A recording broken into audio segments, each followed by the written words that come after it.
In this video, I'll be revealing the exact strategy that you should implement at age 55 that enables you to confidently spend $10,000 per month in retirement without worrying about running out of money. Through front-loading critical retirement planning decisions at 55, you can reduce your tax burden, lock in guaranteed income sources, and optimize withdrawal timing to create sustainable, high-level retirement spending. And that's exactly why I'm making this video today, to show you the specific steps at 55 that can transform your retirement from financial uncertainty to $10,000 a month in steady income. If you're new to this channel, I'm Cody Gunn. I'm a CFA charter holder and the founder of Arrowstone Wealth, where we help our clients retire early through smarter investing and lowering their lifetime taxes. And with that, let's dive right in. Let's be honest for a second. There's a very strange, almost ironic phenomenon that happens to successful people when they hit their mid-50s. You spend 30 years in what we call accumulation mode. It's simple. You earn, you save, you invest, and then you wait. It's like climbing a mountain. It's hard work, sure, but the direction is clear. You just keep going up. Then you hit the summit. You look at your net worth statement. You see $2, maybe $3 million. You should feel free. You should be booking that first-class ticket to Italy. But instead, you feel paralyzed. I see clients with $5 million dragging themselves into the office on Monday mornings, miserable simply because they don't know how to turn that pile of money into a reliable paycheck without sending a huge chunk to the IRS every April. Why is this so hard? Because while climbing the mountain is about effort, getting down the mountain without falling off a cliff is about precision. Decumulation is mathematically and psychologically infinitely more difficult than saving. You've probably heard the 4% rule. It's a nice rule of thumb, but rules of thumb are dangerous when you're talking about your livelihood. Does the 4% rule account for your specific tax bracket? Does it account for a recession in the first year of your retirement? Does it account for the fact that you want to buy a boat next year? The fear of the unknown leads to the richest person in the graveyard syndrome. I see this all the time. People hoarding wealth, eating tuna fish sandwiches, simply because they don't have a plan for what their portfolio is going to look like when they hit 90 years old. Here's the truth. And if you take nothing else away from this video, take this. Spending confidence matters more than your actual account balance. I would rather you have $2 million and a bulletproof plan that lets you sleep at night than $5 million and an ulcer because you're terrified to spend a dime. So how do we fix this? Well, we stop guessing and we stop hoping and we start engineering. Step one is building the floor, the guaranteed income foundation. Now, if you rely 100% on the stock market to generate that $10,000 a month, there are going to be some bumpy rides along that path.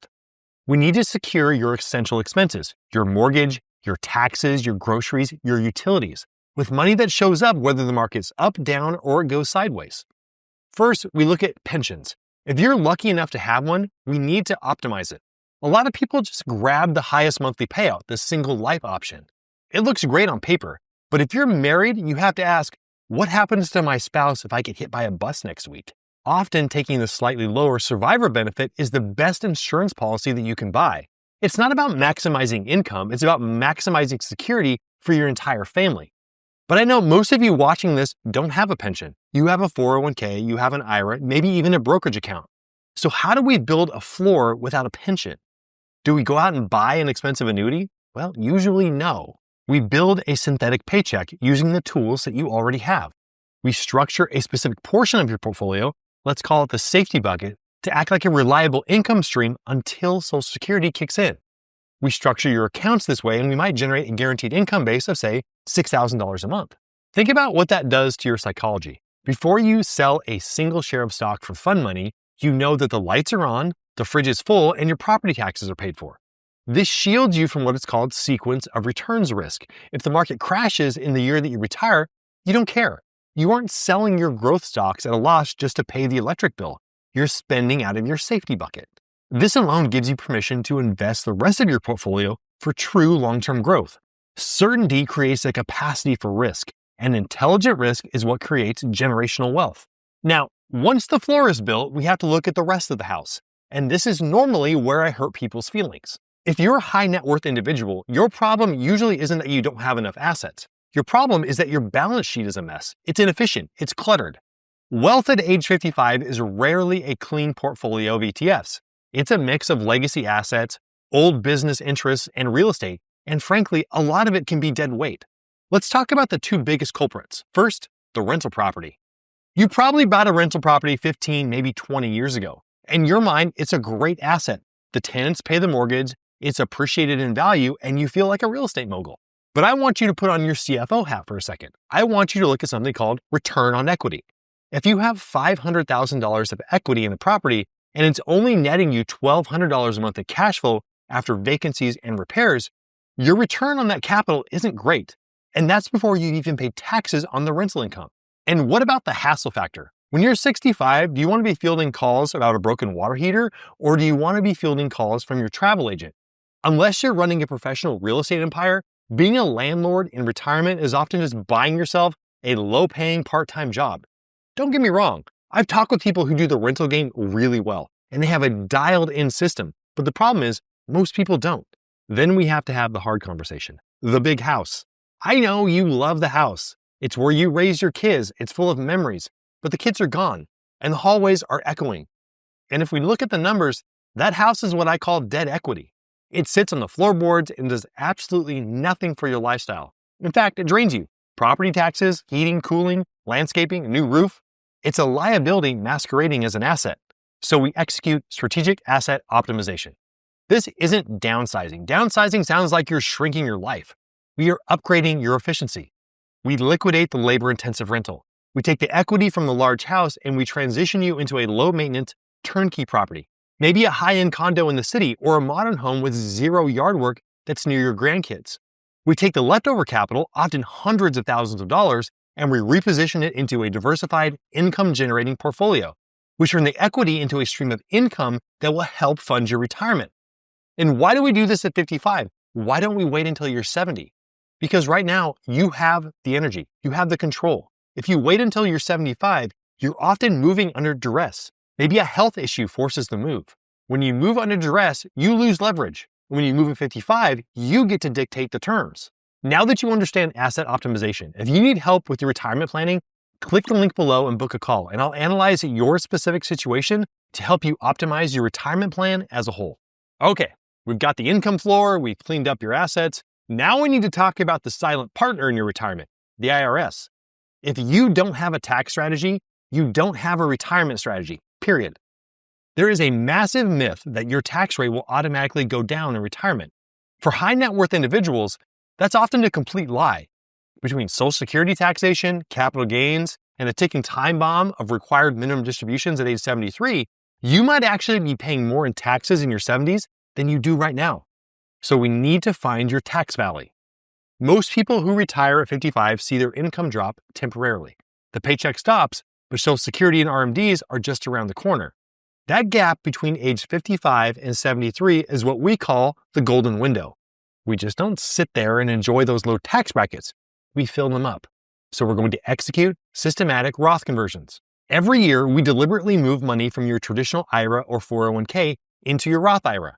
We choose to pay taxes now while your rate is low and controlled, to avoid paying taxes later when your rate is high and it's actually forced by the government. Think about the math. $10,000 a month from a traditional IRA isn't $10,000 after the IRS takes their cut.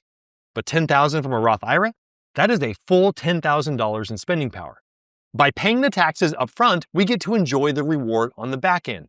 This strategy alone can save a high net worth couple hundreds of thousands of dollars over the course of their retirement. So we know what assets we have, but which account do we pull from first to hit that $10,000 monthly goal? You just can't randomly sell stocks when you need cash. That's how you trigger unnecessary taxes and kill compound interest. You need a withdrawal sequencing strategy. Think of your accounts like different vintages of wine in a cellar. You don't want to open the one that needs to age longer just because you're thirsty. So we need to set up a waterfall system. Usually, we tap into the taxable brokerage account first. This keeps your capital gains manageable and allows your tax advantage accounts, like IRAs, to keep growing tax deferred. Then we coordinate this with Social Security. For many of my clients, the instinct is to claim Social Security at 62. Get the money while you can, right? For some, this is the right call in order to take some of that withdrawal pressure off the portfolio, and I have lots of clients who do this with great success. But we can also delay. We can use your portfolio to bridge the gap and allow that Social Security benefit to grow at 8% per year. That's a guaranteed inflation-adjusted return that you can't get anywhere else. Now, everything I just told you, asset optimization, tax valleys, withdrawal sequencing, sounds great in theory, and it sounds logical. But if you're an engineer, a business owner, or a professional, you don't want logical, you want proof. So how do we know you aren't going to run out of money if you live to be 100 years old? Well, we don't guess, we stress test the entire plan. We run your plan through comprehensive cash flow modeling. We use Monte Carlo simulations to run your retirement through thousands of different market scenarios. We ask the software scary questions. What if we have a recession like 2008 next year? What if inflation hits 6% again? What if taxes go up? What if one of us needs long-term care at age 80? We model healthcare inflation, which is much higher than regular inflation, and we model you living into your early 90s. And this isn't a crystal ball, it's a probability score. We can look at the plan and say, even if the market crashes, and even if inflation spikes and you live to be 98, you have a 95% probability of never running out of money. That's where anxiety vanishes. The validation is the difference between hoping you can retire and knowing that you have a secure source of income. So let's bring this back to you. How do you replicate this? How do you get that $10,000 monthly confidence? It's not by picking better stocks. I can promise you, the secret is not finding the next NVIDIA. The secret is architecture. So here's your checklist. Number 1, guaranteed income analysis. Establish that spending floor. Don't gamble with your grocery money. Know exactly what fixed income is coming in and add it all up. Number 2, strategic asset optimization. Be ruthless with your balance sheet. Get rid of the dead weight. If that rental property isn't paying you a premium for your headache, get rid of it. If the house is too big, monetize the equity. I promise that you will look back on these decisions 10 years from now and be very, very glad that you made them. Number 3, tax optimization. Stop tipping the IRS. Use your tax valley years to execute Roth conversions. Don't let a tax bomb explode in your 70s. Take control and choose the tax bracket and the timing yourself, and do not wait for the government to dictate it for you. And finally, stress test everything. Do not rely on an Excel spreadsheet that you made. You need to test your plan against the worst case scenarios. Bad market returns, high inflation, rising healthcare costs, all of it. This is how you sleep well at night, knowing that you actually have a plan. Retirement shouldn't be a time of scarcity. It shouldn't be a time where you look at your bank account with fear. You have earned the right to enjoy the wealth that you've built. Now that you understand the exact strategy that we implemented at 55 that enables $10,000 monthly retirement spending and how guaranteed income, asset optimization, tax planning, and systematic withdrawals work together, you can create your own sustainable, high-level retirement lifestyle. If you need help implementing this comprehensive approach to create your own confident retirement plan, click the link below to book a call, and I'll analyze your specific situation to help you optimize your retirement plan as a whole. Thank you so much for watching this video, and I look forward to seeing you in the next one.